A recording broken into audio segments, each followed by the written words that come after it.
এ তুমি কি করলে রাধা মাধব? এ তুমি কি করলে?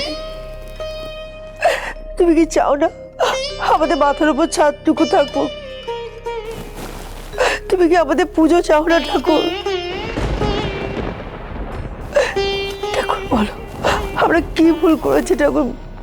আমরা কি ভুল করেছি বল?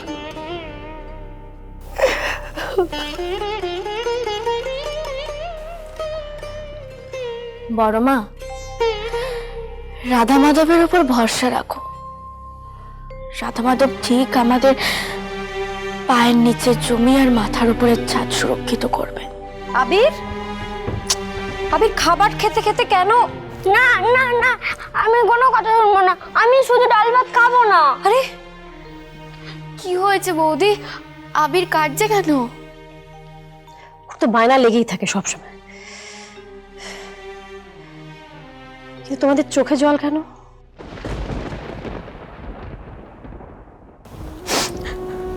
কোম্পানির লোক লিগ্যাল নোটিশ দিয়ে গেছে, 11 তারিখের মধ্যে সব টাকা যদি দিয়ে দেবা না হয় তাহলে তাহলে এই বাড়ি ছেড়ে চলে যেতে হবে। কি? হ্যাঁ হ্যাঁ দিদি ভাই। বাড়ি ছেড়ে চলে গেলে আমরা থাকবো কোথায়? আমি মামা ছাড়া থাকবো না। আমায় বলেছে ডাল ভাত খেতে দেবে, আমি ডাল ভাত খাবো না, কিছুতেই খাবো না আমি। কেন বৌমাকে ডাল দিয়ে ভাত দিচ্ছ? একটা ডিম ভেজে দাও অন্তত। কি মজা, কি মজা, আমি আচার ডিম খাবো। আমি আচার ডিম খেতে খুব ভালোবাসি। আবির চুপ। কেন ওকে বকছো? যেটা চাইছে দিয়ে দাও না। আসলে মা, আমার বলতে খারাপ লাগছে, মানে বলতে খুব কষ্ট হচ্ছে যে ফ্রিজে তো ডিম মাছ মাংস কিছু নেই।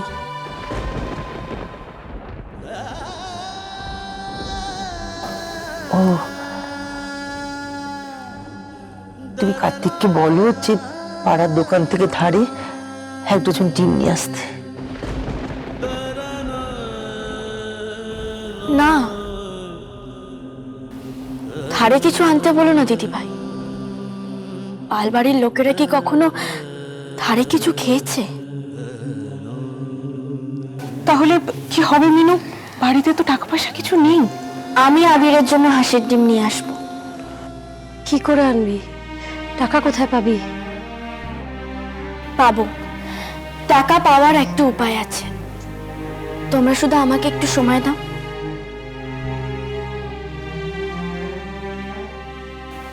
বড় মা, আমি আসছি। কোথায় যাচ্ছিস মা? ওয়ার্কশপে।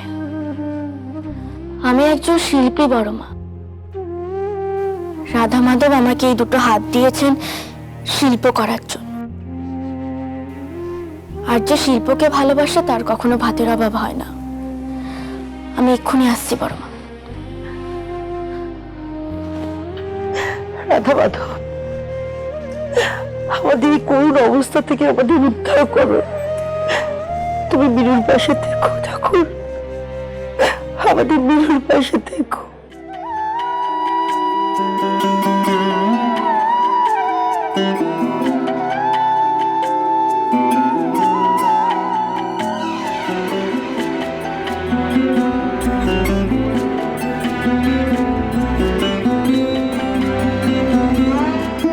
মেনু, তুই সত্যি এসব কাজ করতে পারবি তো?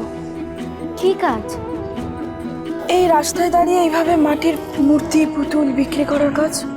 কেন পারবো না তুলি? তুলি, পৃথিবীতে কোনো কাজই ছোট নয় রে। সম্মানের সাথে যে কোনো কাজ করা যায়। আর এই সমস্ত জিনিস তো আমার হাতে বানানো, হ্যান্ডক্রাফট। ক্ষুদ্র শিল্প, কুটির শিল্প বলতে পারিস।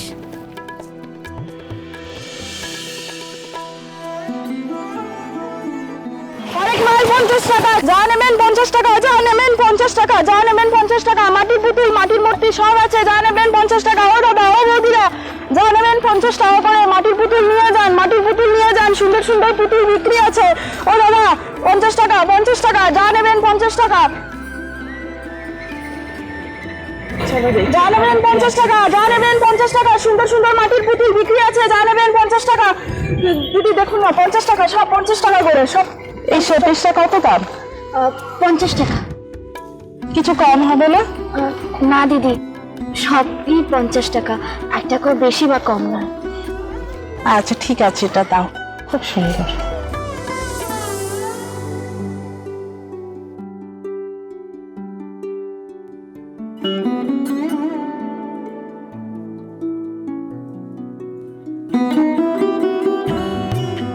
এই জিনিসগুলো কে বানিয়েছে? এই জিনিসগুলো শিল্পী কে? এগুলো তো ও নিজে বানিয়েছে। সত্যি এতটুকুনের হাতের কাজ এত সুন্দর, দেখে তো মনে হয় বড় বড় শিল্পীদেরও হার বানিয়ে দেবে। আমার তো বিশ্বাসই হচ্ছে না, তোমাকে দেখে ভালো ঘরের মেয়ে বলেই তো মনে হচ্ছে, তা রাস্তায় দাঁড়িয়ে এরকম জিনিস বিক্রি করছো? আমাদের টাকার খুব দরকার কাকু। টাকার দরকার তো মূর্তি করো না কেন বড় বড়? তোমায় দেখে তো মনে হচ্ছে তুমি বড় বড় মূর্তিও করতে পারবে।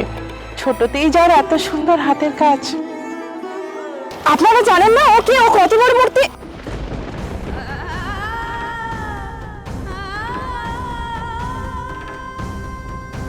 ধন্যবাদ দিদি, আমায় আপনারা আশীর্বাদ করুন, আমি যেন একদিন মূর্তি করতে পারি, অনেক বড় হতে পারি।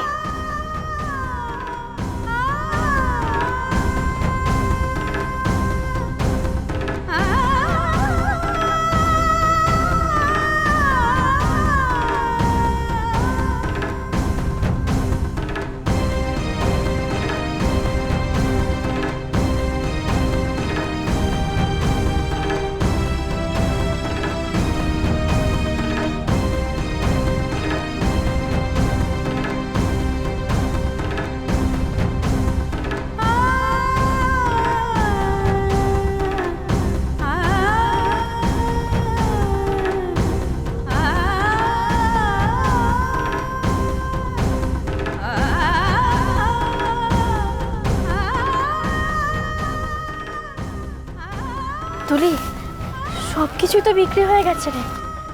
তোর হাতের কাজ বলে কথা বিক্রি হবে না? জানিস তো, র মেটেরিয়ালসের দাম বাদ দিয়ে না 1000 টাকার মতো লাভ হয়েছে। তাই? হ্যাঁ রে, এই টাকা দিয়ে আমাকে 7 দিন সংসার চালাতে হবে। ও হ্যাঁ, এই নে, এই 200 টাকা তুই রাখ। এমা, আমাকে দিচ্ছিস কেন? বারে, এই যে তুই আমার সাথে এতটা খাটলি, এতটা কষ্ট করলি, আর তোকেই আমি ঠকাবো? বিশ্বাস কর, আমার যদি টাকার প্রয়োজন না হতো না, এই লাভের টাকার সমান ভাগই করতাম। জানিস তো, আমি না আবিরকে কথা দিয়ে এসেছি, আজকে আমি ওর জন্য হাঁসের ডিম নিয়ে যাব। ওর আর বাড়ির সবার জন্য আজকে আমি হাঁসের ডিম রান্না করব।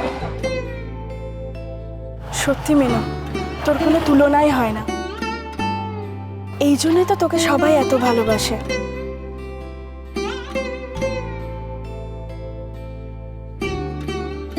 না রে তুলি, সবাই তো ভালোবাসে না, ভালোবাসে না রে।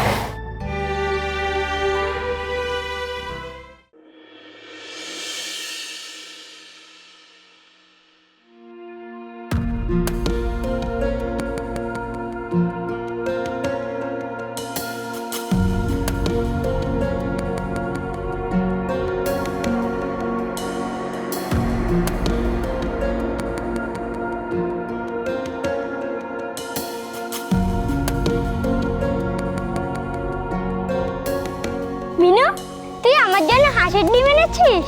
হ্যাঁ, এনেছি তো। কেন মিনু, তুই কেন আনলি ডিমটা? আবিরকে এইভাবে প্রশ্রয় দিস না। বাড়ির পরিস্থিতিটা তো ওকেও বুঝতে হবে নাকি? ওকে তো বাড়ির সিচুয়েশনটার সঙ্গে অ্যাডজাস্ট করতে শিখতে হবে মিনু। এটা তুমি কি বলছো দিদি ভাই? ও এখন এসব কি করে বুঝবে? ও তো এখনো অনেকটাই ছোট। আমরাই কি বুঝে উঠতে পারছি যে ও বুঝবে?